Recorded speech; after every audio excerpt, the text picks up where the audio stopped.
just learning stuff every week about my guy. So we're going to talk about this. This is actually Coach JB and Big Smitty talking about Shedeur was actually supposed to go to the Ravens in the 5th round, and they chose not to. So we're going to play the video, get some of your guys' opinion in the chat, and then me and April give our opinion too, because we all know April is part of the flock. So here we go. In the 5th round. It is. But before Baltimore could turn in the card, this should have been something. Let it be known that he didn't want to be on the roster with Lamar Jackson, where he would be a long-term backup. I guess Shedeur Sanders responded to the pregame report that he asked the Ravens not to draft him. And I guess this is a quote, I guess, from him saying, my response is, I'm focused on the now. I don't really talk about anything in the past or in whatever happened in the past. It is what it is. I'm more focused on the now. I'm more focused on how this game that we just gone and had and figuring out how to move forward from now. So I got a strong opinion on this, but let me hear from you. You got an issue with this? Nah, let's hear it. I want to hear your take. Yeah, I don't know why everybody's so hyped up about this. And it has nothing to do with makes sense. Glazing over Deion or the Sanders. I'm saying if you have aspirations to eventually start, why go to the Baltimore Ravens where Lamar Jackson is what? Is he like 28 years old? He's not even 30 years old yet. You're never going to play. Like, it just is what it is. I saw people comparing it to Aaron Rodgers sat behind Brett Favre for 3 years. Okay, Brett Favre was like 36 at the time when they drafted him, a different situation. Context matters. We love to just throw examples out there when at the end of the day, context matters. Mahomes was behind Alex Smith for a little bit. Alex Smith wasn't a franchise quarterback. We knew that. He was a placeholder. So all I'm saying is if I'm Shedeur Sanders and I have belief in myself, which he should, and every other kid should, and I want to at least have the opportunity to start one day, being behind Lamar Jackson is not – I'm never going to reach that. Never. Let's be real. There's never – Lamar could probably play till he's close to 40. So he's going to be a career backup. Now, if it happens that way just organically because you're not that good, that's cool. But you, as a young guy, you want to at least give yourself a chance. And you know in Cleveland, you got a chance. So I just don't understand. Like, as a competitor, you want to play. What's the big deal? That may have been the dumbest take you've ever made on the show. That's, again, why I say stop talking quarterbacks on me. You got to stop. I appreciate you saying that. You got to stop doing it. This isn't a quarterback really conversation. I respect. What is it? It's more of like he is a quarterback, but the conversation is more so about being a competitor and putting yourself in the best position to play. It don't matter what position. I would say the same thing about DN, about like whatever. So be a competitor and be the third string in Cleveland. Got it. Anyway, you got to stop talking about quarterbacks, sir. Do you think, before you go into your little rant, do you think he would have a better chance at starting faster with the Cleveland Browns or the Baltimore Ravens? He's not starter though. I don't. That's what. That's the prime sexual. Great job avoiding the question. Continue. Great job of avoiding the question. That's the prime sexuality in you, dog. You got to stop with the prime sexuality shit, homie. Like, when are you gonna stop? Like, when are you gonna realize he's a bust? When are you gonna realize he's a fucking shitbird who's all about him? You give a fuck less about anything else. When are you gonna realize? When are you gonna realize he's not good? Like, I don't understand, homie. I don't get the defense in this motherfucker. I don't understand it. Here's the issue. So you rather go behind an old Flacco, a Deshaun Watson on an unlimited contract that you can't get rid of, over Lamar Jackson and learn football on a good football team with a real structure and environment and culture and organization that's winning, that's a winner? You rather do that than go to Cleveland? Joe Flacco is a Super Bowl champion. That's a hell of a vet to be behind. So he's learning tremendously from Joe Flacco, number one. So you don't micro this. Joe Flacco is 40 years old, which means he's about to leave at some point soon. Deshaun Watson is cooked. So, yes, I'm putting myself in the best position to go out there and play. Now it's really going to be – it comes down to him and the rookie. The micro in you is unbelievable. It's almost unrealistic. There's no way you can really be, like, serious. Like, at some point, I got to think you're trolling me. The Sanders hate at some point has to go away. So that's Coach JB and Big Smitty. I love watching them in the morning, man, from 8 to 11. Y'all shout out to Coach JB, Big Smitty, man. What are your thoughts on that? With you being a member of the flock, what is your thoughts on knowing that, hey, Shedeur did not want to sit behind Lamar Jackson? Honestly, I think he would. I agree with JB. He would have had a better chance in starting with the Ravens. Well, he might not have started as soon as he liked, but he would have had a better chance with starting as a Raven, and also being behind Lamar and actually get into like practice next to him on a daily basis, just about and learning from him too as well. I'm not saying Lamar is God when it comes to QBs, but I'm just saying he knows his stuff. and he got some stats out there, and he could probably, and so does Flacco too. But maybe I honestly think he probably would have had a better chance over at the Ravens or a better future, honestly, over at the Ravens than with the Browns right now. So this has been my argument the whole time, because I know me and Blood talked about this a few times too. And Ravens was one of the teams that I brought up. And everybody was like, no. And I always looked at Shedeur as he's not starting tomorrow. No. Like, I never looked at Shedeur as he's going to go and be a starter. Like, I didn't look at him in that manner when I was looking at the NFL, looking at the NFL draft.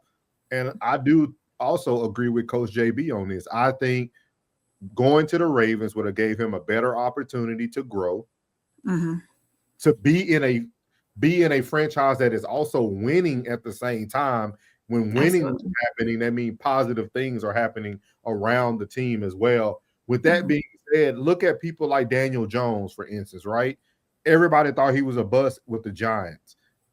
He didn't play well, but look at him now. Look at Daniel Jones while he's playing for the Indianapolis Colts, and he's starting. This is like his third year. That could have been Shedeur 2 to 3 years from now.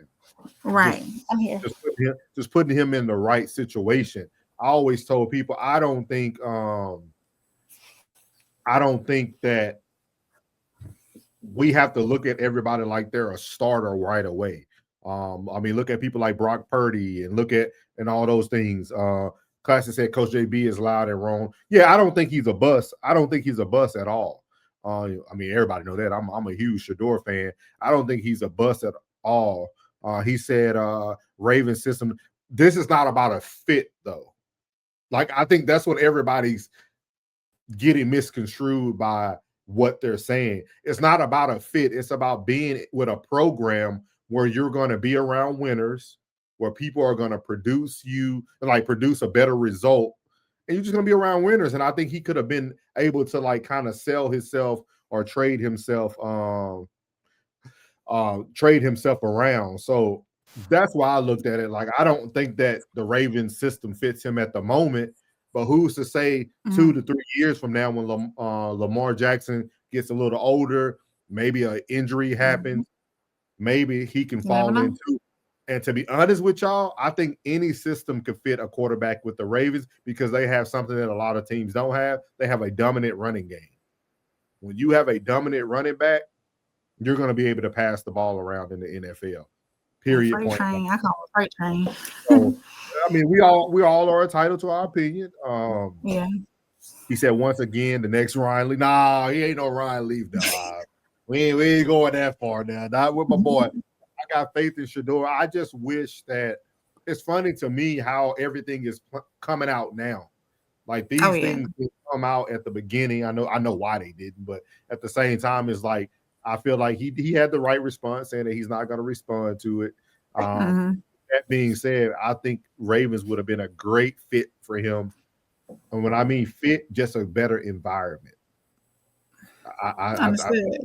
I think they would have took their time. They would have made sure he felt comfortable. He had another Colorado teammate there in Wester, who's your guys' punt returner right now, and 4th or 5th string receiver. So like he had somebody there that he could like still hang with, practice, throw routes to, do all this. Somebody familiar, all that, yeah. Yeah.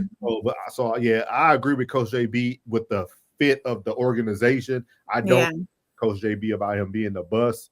I think it's hard to call someone a bust and they haven't got an opportunity to show yet. Right. So, but yeah, I just thought that was very interesting, man, when it comes to Shedeur, and like I said again, today's show is called The Big Gamble, man. Shedeur took a big gamble. He chose to take his black chips, his poker chips off the Ravens, and he chose to cash in with the Browns. And right now, it's not looking too hot for him. You know what I mean? He's not even getting practice reps right now. So it's just something to think about. I always tell people, we got to start gambling with our heads, not our hearts. That's not going to get you nowhere when you're going off of emotions. And I don't know who would even told him that. I would love to know who told him, like, hey, don't go to Did they have a game plan before going into the draft? I don't know. And if I'm not mistaken, I want to say Cleveland drafted Dylan before they drafted Dylan in what, 3rd round or something like that. I think so. So like, you already knew Cleveland was looking a different direction. Why not go with the Ravens? Yeah. Jen Stupid. She said purple isn't his color. Hey, he looked good. I ain't gonna lie, he looked good in the Cleveland uniform. He does. Yeah. But I mean, it's easy to look good when you're keeping it clean on the side, man. So again, man, it was a big gamble. And right now we're seeing the results of what it looks like when you put all your chips on the table, man. He chose the Browns. So, shout out to my boy Shedeur. Tez and I know Classic already gave his opinion. What's up, Tez? 333. What's up, Tez? Tez, what are your thoughts about Shedeur choosing the Browns over the Ravens? He said Cincy might put. Yeah, I heard that. I heard the rumor is Cincy might go after him. I heard that. I don't know though, Tez, because Brownie didn't look bad, and he created a victory out of that last game. So I don't know. I mean, he could go there and be a second string quarterback behind Browning. I can see that. It's big news on. Yeah. Real big. Bengals is another orange thing. Hey, Jen, do you think it goes with his skin tone or something? That's the reason why it's orange. He sure is chocolate. He's too young for me, but he's chocolate. You know what I'm saying? It's a gamble. You know what I mean? It's a gamble he took. Ted said Cleveland either needs to play him or drop him. Yeah. I said that too, man. Watching the Browns this weekend was very hard. It was hard, literally watching Flacco just say hut and get sacked. Like it was sad. Like it was like, and then they put Dylan in. He threw for a touchdown or whatnot. I just think they either need to go with the young boys or do something. He said the mock-up in Cincy stripes look. Yeah.